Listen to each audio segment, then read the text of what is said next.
अगर तुम्हें कहीं अखंड वृंदावन वास मिला है या वृंदावन आने को मिला है तो यहां ये गलती मत कर देना, क्योंकि यहां का पाप भी बहुत जोर का होता है। जैसे यहां 1 रुपया दान करे तो लाखों रुपया के दान के बराबर उसे फल मिलता है। 1 रोटी किसी को पवावे तो लाखों को पवाने का फल, ये धाम है। ऐसे ही यहां छोटा पाप भी पहाड़ जैसा दंड देता है। ये बहुत ध्यान से सुनना, ये बहुत उपजाऊ सिद्ध भूमि है। अगर यहां किसी दूसरे की माता बहन के साथ कोई पाप कर्म की बात सोचेंगे भी तो तुम्हारे सारे पुण्य नष्ट हो जाएंगे। बहुत होश में ये धाम है।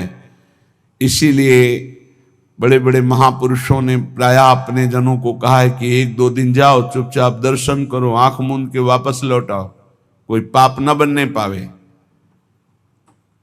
अगर यहां वृंदावन में आप आए हैं 2-3 दिन के लिए तो थोड़ा संयम से रहिए। ये कोई आपके पिकनिक मनाने का स्थान नहीं। यहां सुकृत कमाने आया जाता है, पुण्य कमाने आया जाता है, धर्म कमाने आया जाता है, भगवान का त्रिगुणातीत नाम जप करके कृपा प्रसाद पाने आया जाता है। तो यहां बहुत दैन्य रहो, निष्पाप रहो, जितने दिन रहो बहुत सावधान रहो। श्रीपाद कह रहे परदार वित्त परिहरेशु, दूसरे की स्त्रियों की तरफ या माताओं बहनों की तरफ दृष्टि उठाकर मत देखो काम भाव से, पतित हो जाओगे। तुम्हें क्या पता कौन कहां किस धरा की है। तुम्हें स्त्री दिखाई दे रही है तुम्हें, लेकिन तुम्हें पता नहीं श्री जी की किस भाव दशा में वो है, और उसके प्रति तुमने काम भाव कर लिया तो तुम्हारी दुर्दशा हो जाएगी। खिलवाड़ मत समझना। यहां खिलवाड़ मत समझना कि वो खड़े हैं, हम उधर दृष्टि डाल रहे हैं, उनको देखकर मुस्कुरा रहे हैं, चेष्टाएं कर रहे हैं। वृंदा सखी का शासन है, न देखने लायक रह जाओगे न मुस्कुराने लायक रह जाओगे। बहुत होश में। ये सत्संग इसीलिए कड़वा थोड़ा लगेगा क्योंकि ये आपको बहुत अमृतमय परम पद में पहुंचाने के लिए ही हो रहा है। आप यहां खड़े हैं पंक्ति में, सामने माताएं बहनें खड़ी हैं, आप बार बार दृष्टि मिला रहे हैं, बार बार मुस्कुरा रहे हैं, बार बार, उनको कोई फर्क नहीं पड़ना। तुम जैसे मरण धर्मा की मुस्कुराहट का त्याग तो उन्होंने पहले ही कर दिया है। वो प्रिया प्रीतम की मुस्कुराहट में फंसे हुए चित्त वाले हैं, तुम्हारी मुस्कुराहट क्या वहां फर्क पड़ेगी, लेकिन तुम्हें फर्क पड़ जाएगा क्योंकि तुम धाम आए हो। धामवासी जो प्रिया प्रीतम के उपासी हैं, उनके प्रति तुम्हारी जो काम दृष्टि जा रही है तुम्हारा सर्वनाश करने के लिए पर्याप्त है। इसलिए वृंदावन अगर आए हो 1-2 दिन के लिए, 3 दिन के लिए, तो आंखें संभाल के, मन को संभाल के, वाणी को संभाल के, श्रवणेंद्री को संभाल के, तो यहां से माला माल होकर जाओगे। थोड़ा सा पुण्य, थोड़ा सा दान, थोड़ा सा सेवा, थोड़ी सी भगवत भजन की वृत्ति, ये आपके कल्याण के लिए पर्याप्त हो जाएगी। पर यहां होश में, ये कोई शहर नहीं है, ये वृंदावन धाम है, प्रिया प्रीतम का निज महल। जैसे किसी मंदिर में जाकर गलत काम करने की तुम्हारी हिम्मत नहीं होगी, तो मंदिर में तो भाव से भगवान की स्थापना होती, यहां तो भगवान अवतार लेकर सब लीलाएं की है, कर रहे हैं और लीलाएं होती रहेंगी। ये दिव्य धाम है, चिदानंद। 84 कोस ब्रज भूमि, कोई कण ऐसा नहीं जहां हमारे प्रिया प्रीतम ने लीला ना की हो, जहां हमारे लालजू लाडली जो खेले ना हो। इसलिए यहां बहुत होश में। और जो धाम वास करते हैं उनको ये सहनशीलता रखनी है कि तुम्हारे साथ कोई भी बर्ताव हो, तुम धाम मत छोड़ना। महत पापों का नाश हो जाएगा तुम्हारे। वो पदवी मिलेगी जो योगींद्रों मुनिंद्रों के द्वारा वंदित है। संभाव्योपि विरंचि नारद शिव स्वयं भुवाद्यैर्न यह, जिसकी संभावना भी नहीं इन बड़े महापुरुषों को वो पदवी प्राप्त होगी। राधा सहचरी पदवी, प्रिया सहचरी पदवी प्राप्त कराता है वृंदावन धाम। इसलिए आपको बहुत सहनशील होना पड़ेगा। श्रीपाद कह रहे यदि कोई तुम्हारे साथ ऐसा व्यवहार करता है तो सत्योपदेशे, मैं तुम्हें सत्य उपदेश कर रहा हूं, तुम उसके प्रति गलत व्यवहार मत करना। हे वृंदावनवासी, यदि तुम्हारे प्रति कोई गलत व्यवहार कर रहा है तो तुम उसके प्रति गलत व्यवहार न करना, तो उसका किया हुआ गलत व्यवहार उसके लिए साप से भी अधिक होगा और तुम्हारे लिए वरदान बन जाएगा, क्योंकि तुम्हारे पापों का नाश करके भगवत प्राप्ति में सहायक होगा। इसलिए महाप्रहारिषु, थप्पड़ दो थप्पड़ नहीं, कोई दो चार लाठी भी मार दे, प्रहार भी कर दे, तो मुझे चुपचाप सह लेना। ये बड़े महापुरुषों ने सहा है। पंडित रामकृष्ण बाबा की सीधी खोपड़ी में लाठी मारी, खून खून ऐसे रक्त रंजित हो गए, कुछ नहीं बोले हो। इतने सिद्ध महापुरुष जो बचपन में गोविंद देव के साथ गोली खेलते थे, कंचा गोली बचपन में ठाकुर गोविंद देव जी के साथ खेलते थे, ऐसे सिद्ध महापुरुष को यहीं ऐसा प्रहार किया शांत भाव से। एक बड़े महापुरुष बता रहे थे कि प्रातःकालीन यमुना जी की पावन अवगाहन आचमन करके समीप बैठे हुए थे। इतने में 4 लोग आए, बोले पैसा दे बाबा। कहा मेरे पास तो है नहीं, क्योंकि ऐसा अकिंचन स्वरूप है। मार डंडो मार डंडो, जय राधा वल्लभ लाल, जय राधा वल्लभ लाल, जय राधा वल्लभ लाल। हमने कहा फिर प्रभु उनका तो सर्वनाश हो जाएगा। बोले नहीं, प्रियाजू के पार्षद हैं, आए देखते थे देहाभिमान कितना है, बस उसी का। नहीं नहीं, उनका मंगल नहीं हो सकता। ये सत्योपदेशे महाप्रहारिषु च, ये मैं तुम्हें सत्य उपदेश कर रहा हूं। कोई किसी भी तरह का मंगल तुम्हारा करे, तुम वृंदावनवासी हो तो चुप रहना। यहां के शासनकर्ता देख रहे हैं, तो तुम्हारा मंगल हो जाएगा चुप रहने से, और जो कर रहा है अवश्य में भोक्तव्यम कृतम कर्म शुभाशुभम, उसको भोगना पड़ेगा। न हि वृंदावन वासिषु दोषम पश्यन्ति चिदघनेषु धीराः। यदि ऐसा तुम कर गए कि वृंदावन वास करने वाले के दोषों को देखा ही नहीं, देखते हुए भी नहीं देखा, वो हमारे साथ वर्ताव कर रहा है फिर भी हम सह गए, तो बोले चिदघनेषु धीराः, वो धैर्यवान उपासक चिदानंद स्वरूप को प्राप्त हो जाएगा। ये दुर्लभ बात है। हमारे प्रभु देख रहे हैं हमारे साथ, जो विधान होगा अब मेरे प्रभु के द्वारा किया होगा, और जो प्रभु के द्वारा किया हुआ विधान होता है बड़ा मंगलमय होता है। चाहे जितना कड़ुआ हो, वो अंतर में बहुत सुख देता है। तेरा किया मीठा लगे, ये बात उपासक के जीवन में आ जाए तो बस जीत गया संसार। तेरा किया मीठा लगे, हरे नाम पदारथ नानक मांगे। जिसके हृदय में बात बैठ गई कि तेरा किया मीठा लगे, या जोई जोई प्यारो करे, सच्ची मानना जीत गया संसार को।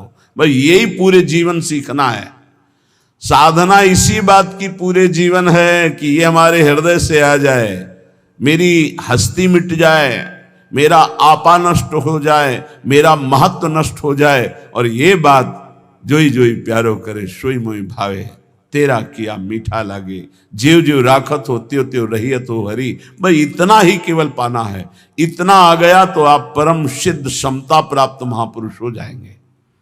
श्रीपाद कह रहे हैं, वृंदा कानम कानने सुभगता न स्तोति यत्वाम सदा, किम तद्देहमपास्य गेह ममताम यन्न त्वयि न्यस्यते, किम तत्पौरसमौरसम च तनयम। बहुत बड़ी निष्ठा।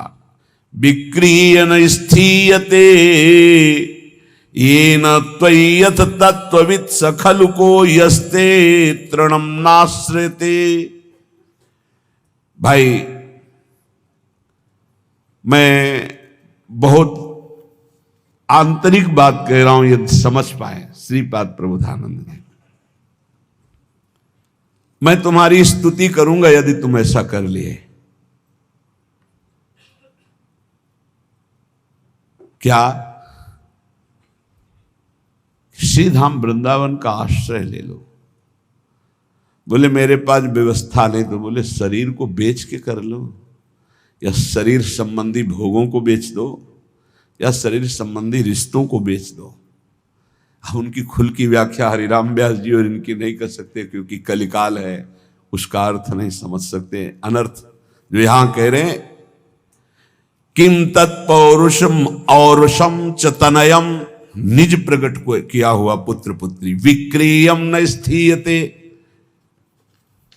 वो हरिराम व्यास जी का भी पद है, लेकिन उतनी निष्ठाएं नहीं, इसलिए उसको गुप्त रखा जाता है। लोग उपहास करेंगे ऐसी बातों का।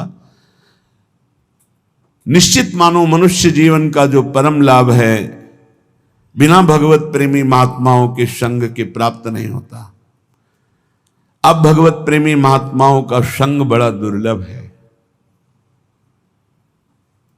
जैसे हीरे की बोरियां नहीं होती, ध्यान रखना, असली हीरे की बोरियां नहीं होती, नकली हीरों की बोरियां उतरती होंगी, असली हीरों की बोरियां नहीं होती कि पूरे बोरे लगे हुए हैं। बोले किसके? बोले हीरों के। ऐसे ही असली भगवत प्रेमी महात्माओं की समुदाय नहीं होते। बहुत दुर्लभ होता, जब द्रवई दीन दयालु राघो तो साधु संगति पाइए। बिना भगवत प्रेमी महात्मा के, श्री बिहारेंद्र जी महाराज बहुत ही उच्च कोटि के महापुरुष, नित्य विहार रस में डूबे हुए स्वामी हरिदास जी के परिकर, निज परिकर, वो कह रहे हैं, जब ऐसे गुरु की प्राप्ति हो जाए तो भगवत प्राप्ति हो सकती है। निष्प्रेही, शिष्य से प्यार करने वाला ना हो,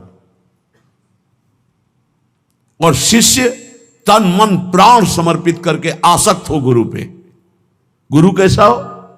निष्प्रेही। भगवान ने कहा भक्त कैसा हो? निरपेक्षम मुनिम शांतम निर्वैरम समदर्शनम तो अनुब्रजाम्य हम नित्यम पुयेत्य गुरेणु भी। ऐसे भक्त के पीछे मैं घूमता हूं कि चरण रज पड़ जाए। पहला है निरपेक्ष, किसी की अपेक्षा न रखने वाला।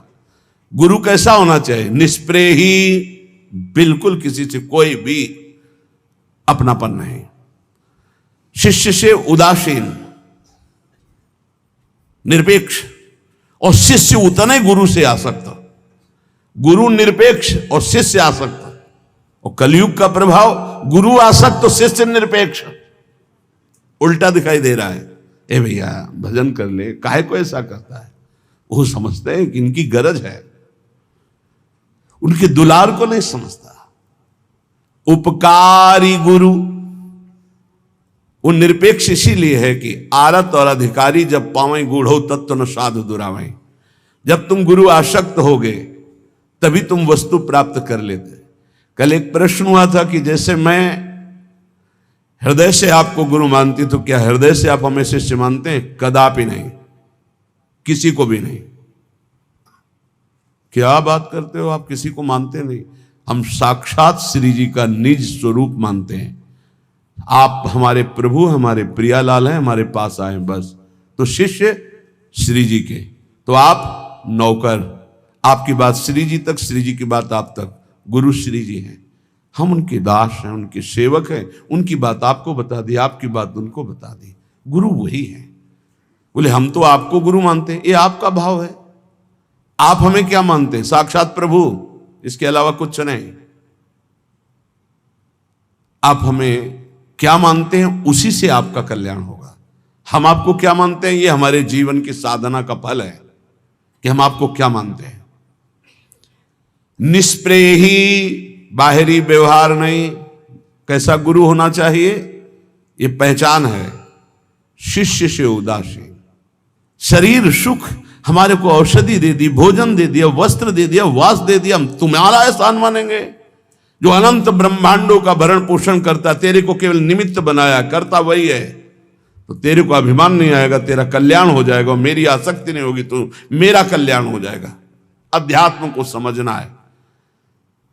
उपासक जब आर्त भाव से दर्शन के लिए रोता हुआ राधा राधा पुकारता है हृदय से, फिर विलंब नहीं होता दर्शन में। जिस समय गोपी जनों ने लताओं से, भूमि से, सबसे पूछा आपने मेरे श्री कृष्ण को देखा है क्या, फिर लीला में तन्मय होकर लीलानुकरण करने लगी, फिर भी श्री कृष्ण नहीं मिले तो सब एक स्वर में रोने लगी। रुदुषुस्वरम राजन कृष्ण दर्शन लालसा, प्रभु के दर्शन की लालसा से व्याकुल होकर जे ही समस्त गोपी जनों ने रुदन प्रारंभ किया तो तासा महावीर भूत छोरी स्मय मान मुखाम्बुजहा, पीतांबर धरा सृग्वी साक्षात मनमथ मनमथा, साक्षात कामदेव के मन को भी मंथन करके अधीन करने वाले प्रभु श्री कृष्ण पीतांबर धारण किए हुए अनंत लावण्य शोभा से युक्त उन्हीं के बीच में प्रकाशित हो गए। रुदुषुस्वरम राजन, ये भगवत प्राप्ति का प्रबल साधन है। ये सब साधन करते हुए जब ये प्रकट होता है तो समझ ले अब दर्शन नजदीक है।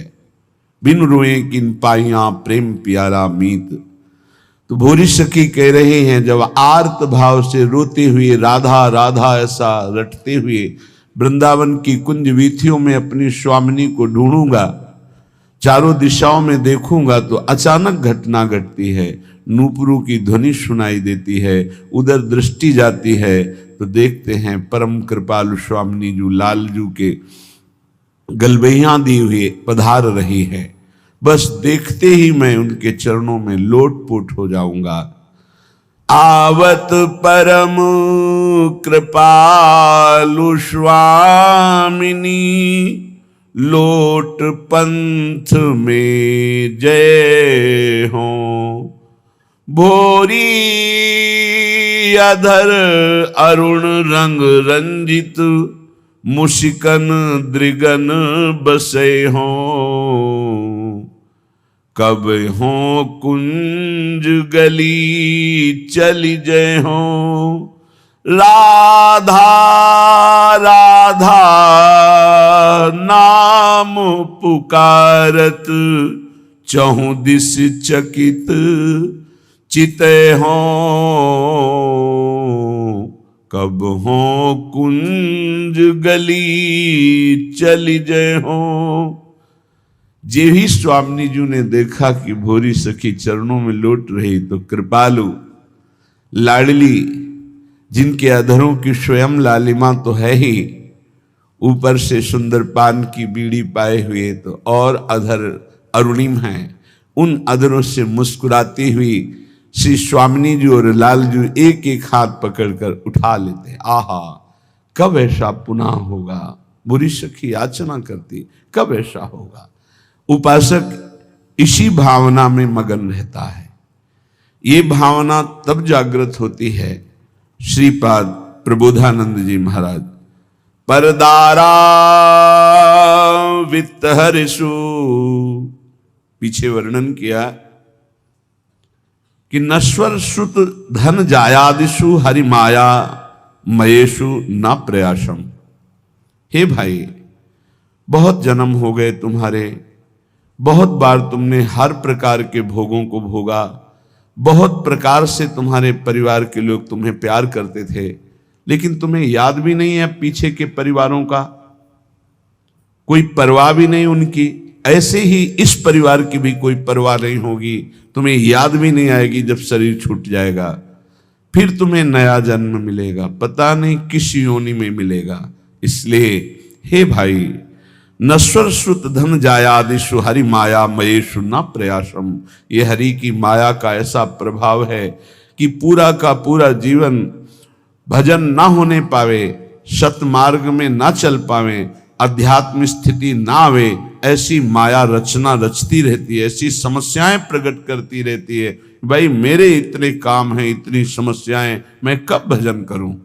वो भजन से विमुख होकर पुत्र पत्नी पुत्री धन मकान नाना प्रकार के व्यापार व्यवहार में फंसकर पूरा जीवन व्यर्थ कर देता है।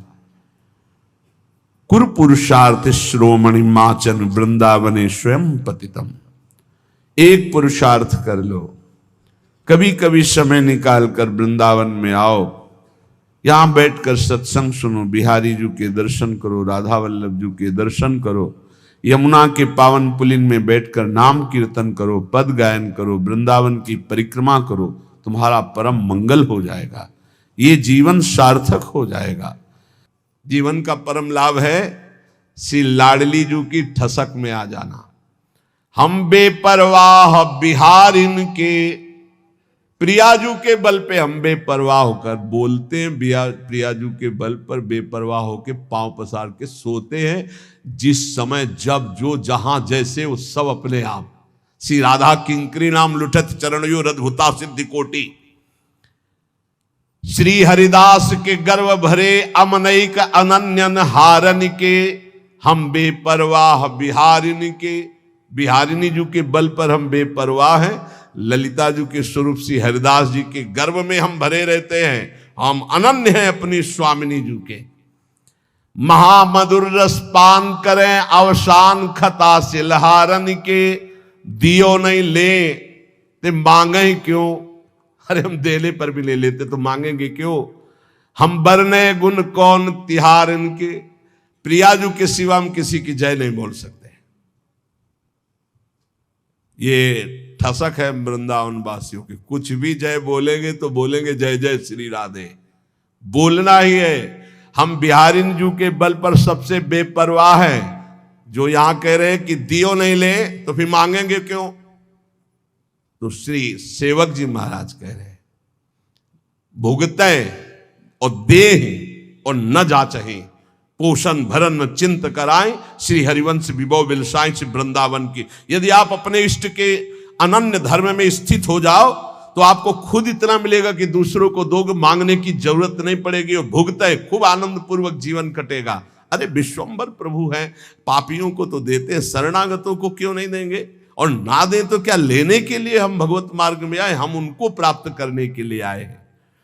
किए रायण बिहारी सो, अरे हम प्रियाजू के बल पर बिहारी जी को भी, हम श्यामाजू के बल अभिमानी टेढ़े रहे मोहन रसिया सो, तो बोले किए रायण बिहारी सो हूं, हम बेपरवाह बिहारिन के, हम बिहारिनी जू के बल पर बेपरवाह है। सब ठाकुर को ठाकुर हरिता, ठाकुर को ठाकुर ठकुराइन श्यामाजू, ये हमारा वृंदावन वासियों का बल। साब जितने ईश्वर कोटि के हैं, साब के मूल अंशी श्री प्रभु बिहारी जू। और बोले बिहारी जू के ठाकुर, ठाकुर कौन है, श्री लाडली जू। सिंहासना आरूढ़ है और आप चरण कमल लिए महावर लगा रहे हैं। सब ठाकुर को ठाकुर हरिता, ठाकुर को ठाकुर ठकुराइन, मान दान दे प्राण प्रियापति रति जाचत परताप दुराइन। उपासक को चाहिए कि अपने आराध्य देव इष्ट देव में अनन्य होकर जैसे वो चलावे वैसे चलो। देखो इस जीवन में एक बात समझनी, हमें प्रभु प्रेम प्राप्त करना है, भगवत प्राप्ति करनी, जैसे जियावे वैसे हमें जीना है। पूरे जीवन ये नियम ले लो, जबान से आचार्यों की केवल आज्ञा के अनुसार मांगना है, रोटी बस, इसके सिवा कभी किसी से मांगना नहीं, अधिक अर्थ की आशा नहीं रखनी। जो चल रहा ना चले, आग लगे, हमारा अंदर नाम चलना चाहिए, हमारा प्रिया प्रीतम का चिंतन चलना चाहिए। ये व्यवहार समझ रहे हो, केवल भगवत प्राप्ति के लिए है। जो व्यवहार भगवत प्राप्ति से विमुख होकर प्रपंच की वृद्धि करने वाला बन जाए, आग लगे ऐसे व्यवहार में और आग लगे ऐसे संसार में। अगर भगवत प्राप्ति न हो तो जीवन किस काम का, बस इतनी बात समझ लो हमारी। ये जन्म केवल भगवत प्राप्ति के लिए, कोई भी साधक चाहे गृहस्थ हो या विरक्त, चूक मत कर देना। कुछ समय केवल जीवन रह गया है, बाजी मार जाओगे, चूक कर गए तो बस यही का केवल नाटक रह जाएगा। दंभ पाखंड बिन विवेक वैराग भक्ति बिन सत्य न एको मानो, भगवत विमुख कपट चतुराई सो पाखंडे जानो। बहुत जल्दी पाखंड घुसता है भक्ति में। यदि अन्य भरोसा, अन्य लाभ, अन्य चले थे, एक भी कोई आशा नहीं थी केवल भगवत प्राप्ति के लिए, अब आशा कैसे आ जाएगी। हम सब जब घर से निकलते हैं तो हमारे अंदर क्या भाव रहता है, चाहे जितना कष्ट मिले, भूखा रहूं, चाहे पिटाई हो, चाहे जैसी स्थिति हो, आज से मैं पूरा जीवन भगवत भजन करूंगा, भगवान की प्राप्ति करूंगा। कहां गया वो संकल्प जब घर से निकले थे? कहां गया जब गुरु की शरण में आए थे कि केवल भजन के लिए मैं आपसे जुड़ रहा हूं, अब मुझे कुछ नहीं चाहिए, जो है उसी से चलाऊंगा? कहां गया वो संकल्प? कहां गया वो चिंतन तुम्हारा? कहां गया वो आश्रय? खो गया। आ गया रुपया दिमाग में, मारा ना जूता रुपये ने, सब दिमाग के इसको ढीले हो गए, फिर उसी में फंस गए। रुपया रुपया रुपया, ये रुपया का जो जूता है ना सबके लग रहा है। सिर पद त्राण बजे, शास्त्र सम्मत सिर पद त्राण जूता को कहते हैं। सिर पद त्राण बजे। ए भगत, ए भगवान के निज जनों, ये जीवन केवल भगवत प्राप्ति के लिए, केवल भगवान के लिए है। और ये शरीर जब भगवान को समर्पित है तो विश्व का भरण पोषण करते, तो हमारा भरण पोषण क्यों नहीं करेंगे? दृढ़ विश्वास रखकर नाम कीर्तन, नाम जब कोई भी मिले हमसे, हमारा उद्देश्य उसका मंगल करना होना चाहिए, रुपया लेना नहीं होना चाहिए। उस जीव का मंगल कैसे हो, उस जीव का दुख कैसे नष्ट हो, वो विपत्तियों से कैसे निकले, इस बात के लिए कोई संत महात्मा के पास जाता है। हमारा उद्देश्य उसको सुख देना है, ना कि उससे सांसारिक लाभ लेना है। अगर सांसारिक लाभ लेना है तो हमें लगता है बंद कर देना चाहिए ये सब प्रवचन। एकांत बैठकर पहले भजन करो और समझो कि जीवन का लाभ किसे कहते हैं। भगवान शंकर बोल रहे हैं, हे उमा संत समागम समन लाभ कछुआन। तो संत समागम का फल क्या है? संस्कृति का रमता, संसार चक्र का नाश हो जाना। इसलिए हम आप सबसे प्रार्थना करते हैं, जो वैरागी जन है और जो गृहस्थ जन है, आप भी पैसे का व्यवहार बहुत सोच समझ कर कीजिए। जहां अत्यंत आवश्यक है, कोई बीमार है, कोई घटना में असमर्थ है, उसका सहयोग कीजिए। कोई भूखा है, भोजन दे दीजिए। रुपए के बल पर अध्यात्म सुनना ना चाहे, रुपए का बढ़ावा देकर अध्यात्म खरीद सके, ऐसा कोई है ही नहीं। अध्यात्म हमारे शास्त्रों में ऐसा नहीं कि आप पैसे से खरीद सके। किसी महात्मा की कृपा रुपयों से ले सके, असंभव। किसी सत्य को रुपए से तौल सके, घसीट सके, छीन सके या खरीद सके, असंभव। इसलिए रुपया का भाव अंदर से गौर करो, भजन का भाव मुख्य रखो, तभी मंगल होगा, हमारा भी और आपका भी। ये जीवन केवल भगवत प्राप्ति के लिए से बार बार प्रार्थना है। ये पापी रुपया घुस गया दिमाग में, जिसको देखो वही अगर झुक के प्रणाम कर दो तो बस शर्त सामने रख दी गई, ये कर दो, ये कर दो। यही हमारा कभी कभी मन में आता है, बंद करो ये सब। केवल रुपया प्रधान रह गया संसार में, केवल रुपया। अरे साधु महात्मा फल फूल जंगल के खा करके और फिर शास्त्रों का ऐसे ज्ञान बांटते थे। आज हम उन्हीं के वंशज हैं, आज हम उन्हीं ऋषियों की परंपरा में हैं। केवल रुपया, ये आप अपना बढ़ावा भी न दें ऐसे असत भाव का, और साधु भगवत मार्ग के पथिक केवल भगवत आश्रय रखें। मान लो आज जो सुन रहे हो, कल सुनाने की हिम्मत नहीं होगी और आपके सुनने की हिम्मत। ऐसे ही कल आएगा, ये सब शास्त्र लिखे रखे रहेंगे नहीं, और इनके सुनने से तुम्हारे हृदय के विकार नष्ट हो जाएंगे, इसलिए तुम सुनना नहीं चाहोगे। कल ऐसा समय आएगा कि शास्त्र सम्मत बात तुम अब कौन सुनना चाहता है, कितने सुनना चाहते हैं? ये कितने लोग बैठे हैं? कितना है? 140 करोड़ भारत में, 140 करोड़। सब छोड़ो, 1 लाख संख्या में अगर बैठे हो ना, तो यहां 1 लाख भी सुनना नहीं चाहते। क्या है योग्यता समाज की रह गई? समाज की योग्यता क्या? जिन्होंने प्राणों की आहुति दे दी धर्म पर, नाम पर, भगवान पर, उनको सुनने वाले कितने हैं? और जो नाच पेखना करके उनके देखने वाले कितने हैं? कल ऐसी योग्यता आ जाएगी कि ये जो शास्त्र है, न बोला जा सकता है और न सुना जा सकता है। इसीलिए बहुत दुर्लभ है भगवत प्राप्ति। हम इसीलिए चिल्ला के कहते हैं सुलभ है भगवत प्राप्ति, क्योंकि केवल सुलझना है। भगवान किसी से खरीदे नहीं जा सकते, ना साधना से, ना पैसे से, केवल भाव से। अगर रो दो तो भगवान तुम्हारे हृदय में ही प्रकाशित हो जाएंगे। बिन रोए किन पाइयां, लेकिन धनाभिमानी देहाभिमानी आंसू आएगा क्या? नाटक हो सकता है। आर्त भाव से द्रौपदी जी को जब तक किसी अन्य का भरोसा रहा तब तक रोना नहीं आया, भरोसे का बल। और जिस समय देखा सब भरोसा टूट गया, हा गोविंद, गोविंद यही वस्त्र बन के बैठ गए। गोविंद को किसी साधना से नहीं खरीदा जा सकता, किसी अर्थ से नहीं खरीदा जा सकता। इसलिए दैन्य बनो और प्रभु के सामने रो कि ये जीवन हमारा व्यर्थ न जाए, भगवत प्राप्ति हो जाए। खूब नाम जप करो। थोड़ी कड़वी बातें जरूर लग रही हैं, लेकिन ये बहुत सुदर्शन चूर्ण है। आयुर्वेदिक औषधि में एक सुदर्शन चूर्ण बड़ा कड़वा लगता है। तो ये थोड़ी थोड़ी बातें थोड़ी कड़वी लगती होंगी और औरों को भी लगेंगी, लेकिन सच्ची कह रहे हैं सुदर्शन चूर्ण है। अगर खा लिए तो दर्शन ठीक हो जाएगा, आपका सुंदर दर्शन होने लगेगा, सब में भगवान नजर आने लगेंगे। निरंतर नाम जप करो, चाहे जितना बैंक बैलेंस हो यहीं धर करके मर जाओगे, तुम्हारे साथ नहीं जाएगा। उतने रोटी खाओगे जितनी एक गरीब को खाने को मिल। गरीब को अच्छा खाने को मिलता है क्या? नमक और 10 रोटी तो खा जाता है, तुम 2 रोटी भी नहीं पचा सकते, तुम्हारा लीवर खराब हो गया। आप सोचो, रुपया क्या करोगे? बैंक में जमा, उसको खाओगे तो नहीं ना। खाने वाली चीज में तो शासन लग गया डॉक्टर का।